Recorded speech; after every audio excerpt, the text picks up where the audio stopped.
Hey, what's going on, guys? Today I just want to share a cool little build that I made that is going to involve using the shock status effect. Now, shock is an effect of which, obviously, using the shock weapons will increase the shock meter on the enemy, and when that meter actually reaches full, it does a flat amount of damage. Now, from my testing, I tested it out in PvP, it does about 1600 damage, which is actually really good because you actually can proc shock pretty quickly. So we're going to just build around that and just try and get a whole bunch of damage that way. Now, I'm not sure how the shock status effect actually works in PvE. It might work the exact same way. I don't think that it actually does percentile based damage because I did get a perfect number and I tested that out multiple times and it seemed about that exact same 1600. But this build is going to be separate for both PvE and PvP. Things will actually be slightly different. But our main weapon of choice is going to be the stun gun, the VP66EG. Now, this is kind of like a handgun. It does actually have that single fire rate. And obviously, these things don't have much range, but they have pretty nice recoil. But the difference being is that this one has a very fast rate of fire and obviously does that shock damage. And compared to like other handguns, this one has like 1.7 per seconds rapid fire. This one has 2.5. And the stun gun gets 6.7. So I'm pretty sure the DPS of these is about 400. And the DPS of this could be 700. Now, the obvious downsides is that it's going to only have 7 in the mag. So pretty much in 1 second, you just run out of ammo. But it only has a 1.8 second reload time, which is nice. And unfortunately, you only get 133 total rounds, which that is definitely not going to last you an entire mission. You probably could only use this in terms of like PvP and arenas. But we do have a way to work around this in terms of what our other weapon is going to be. Now, I do have the stun gun equipped on this hand as well, because this is going to be the PvP type build.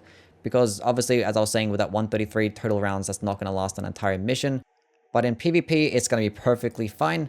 Now, another downside to this is that being that it's a single fire weapon that is actually pretty quick in terms of its rate of fire, you're going to have a pretty good trigger finger. So, being that there's 2 of them as well, you're going to have to keep spamming your triggers over and over again. So that's something you can't really do. What I would recommend actually using would be the stun bomb launcher, the Therapist. Now, this weapon is actually very similar to a grenade launcher. It's not going to get that good of damage, but it is like a cool AoE shockwave effect that actually can hit pretty well.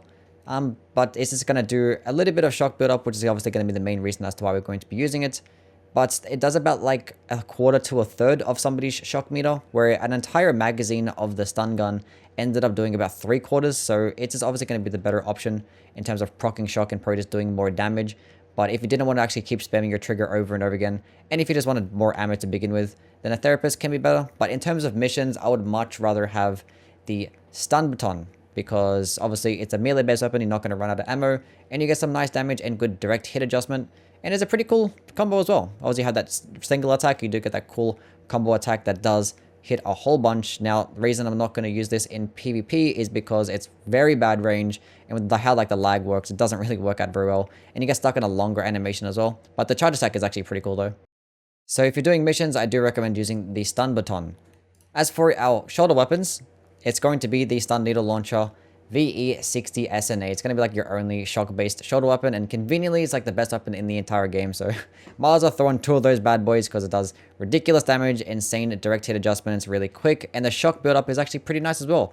From testing, it does like roughly 3/4 of somebody's entire shock meter, which is almost just as much, or pretty much the exact same amount as an entire combo of the stun gun. So basically, if you hit with the stun gun, both of them, that will do 1.5 bars of damage in terms of the shock.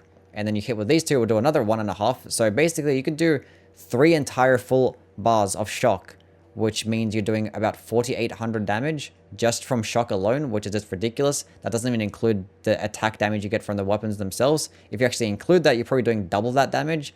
So yeah, can honestly be really insane with how much shock damage you actually can output with this entire combo in just like 1 second, basically. Now, getting into the armor set, starting off with the head, we have the Ephemera. Now, the reason I have this is because it looks really cool, and it has okay stats as well.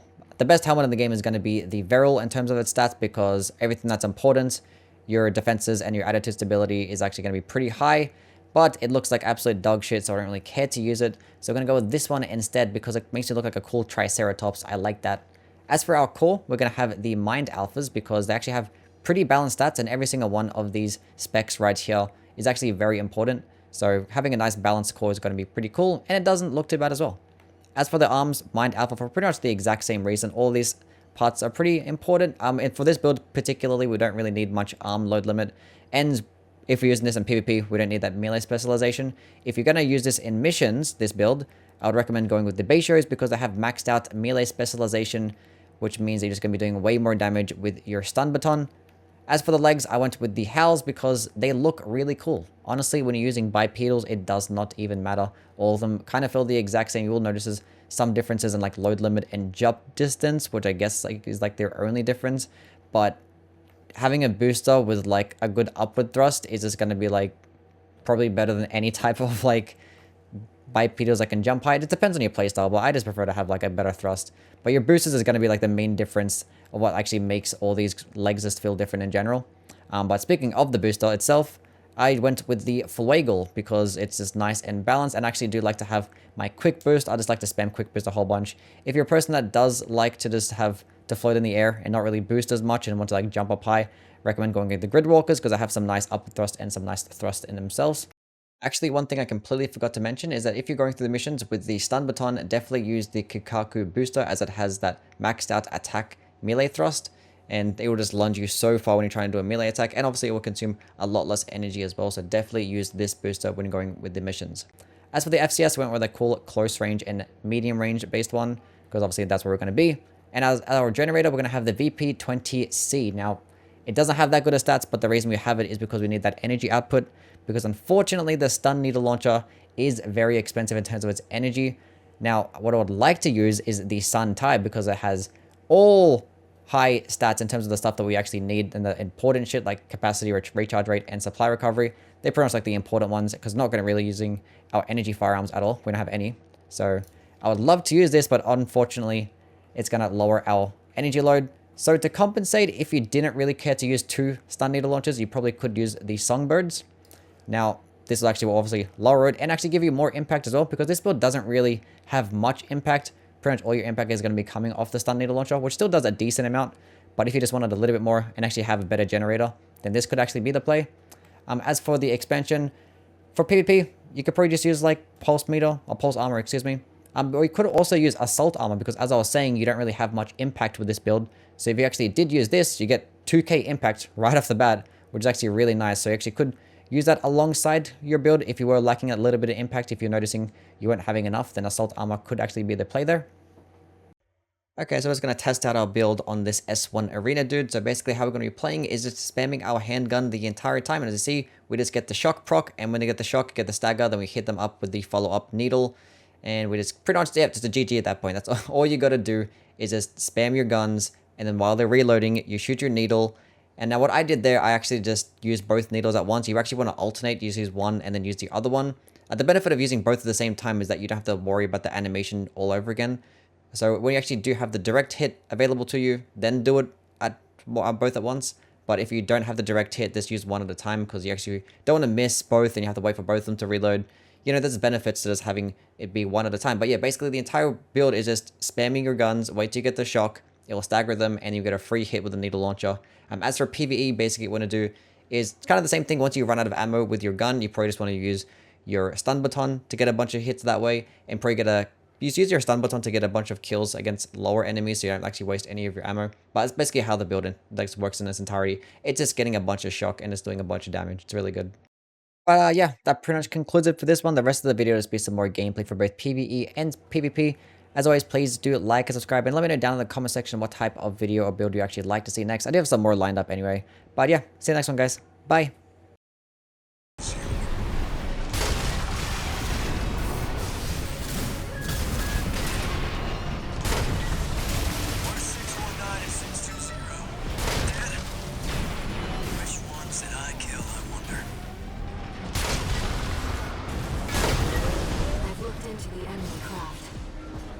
It's an autonomous PCA craft, Bauteus. You'll have to break its pulse armor to inflict meaningful damage. Pulse armor down. Now's your chance, Raven.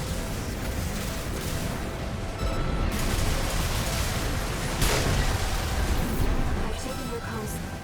The waves are intensifying. Raven, get clear. AP at 50%.